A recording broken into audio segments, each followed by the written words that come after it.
equity futures down into the red after stocks posted their worst week since September. President Donald Trump sending markets on a roller coaster ride amid his policy changes, especially trade policy. Markets continued to fall on Monday as President Donald Trump declined to rule out a recession during an interview with Fox News. Are you expecting a recession this year? I hate to predict things like that. There is a period of transition because what we're doing is very big. We're bringing wealth back to America. That's a big thing. And there are always periods of, it takes a little time. It takes a little time. Well, his Commerce Secretary was more definitive in his comments. Should Americans brace for a recession? Absolutely not.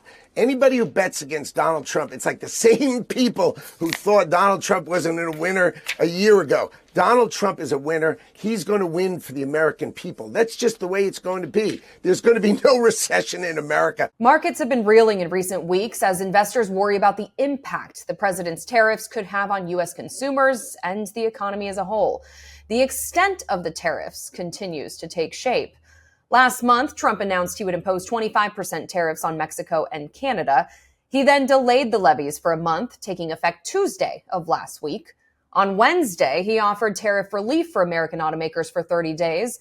By the end of the week, Trump put a hold on tariffs on goods from Mexico and Canada covered by the USMCA until next month. Because I wanted to help Mexico and Canada to a certain extent. We're a big country. And they do a lot of their business with us, whereas in our case, it's much less significant. We do very little with Canada by comparison. And I wanted to help the American car makers until April 2nd. April 2nd, it becomes all reciprocal. What they charge us, we charge them. Last week, the S&P 500 and tech-heavy NASDAQ each lost more than 3%. Meanwhile, the Dow went down 2.4%. Markets went on a bit of a tear after President Trump won the election in November. But as of Monday, the S&P 500 and NASDAQ have given up all of those gains and are now below the level seen on Election Day. What I have to do is build a strong country. You can't really watch the stock market. If you look at China, they have a 100-year perspective. We have a quarter. We go by quarters. That's true. And you can't go by that. No matter how much the stock market struggles, it doesn't necessarily mean a recession is in the works. Traditionally, the U.S. enters a recession if it faces 2 consecutive quarters of declining economic activity. At this time, we're nowhere close to that. The economy grew at an annual rate of more than 2% last quarter. But really, even 2 quarters of decline doesn't always cut it. A group of 8 economists at the National Bureau of Economic Research are tasked with taking a more nuanced approach to declaring an official recession.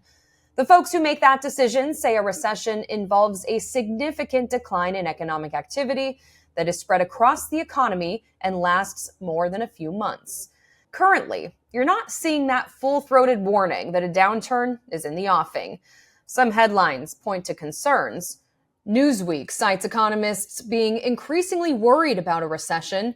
CNBC writes economists see the president as an agent of chaos and confusion, but don't see a recession as inevitable yet. But even if there is that full-throated warning, that alone does not spell a recession.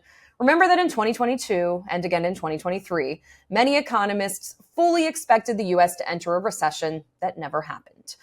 So if the stock market can't tell you and the headlines can't tell you, what about the music? Search Recession Pop at SAN.com or the SAN app for this unconventional recession clue.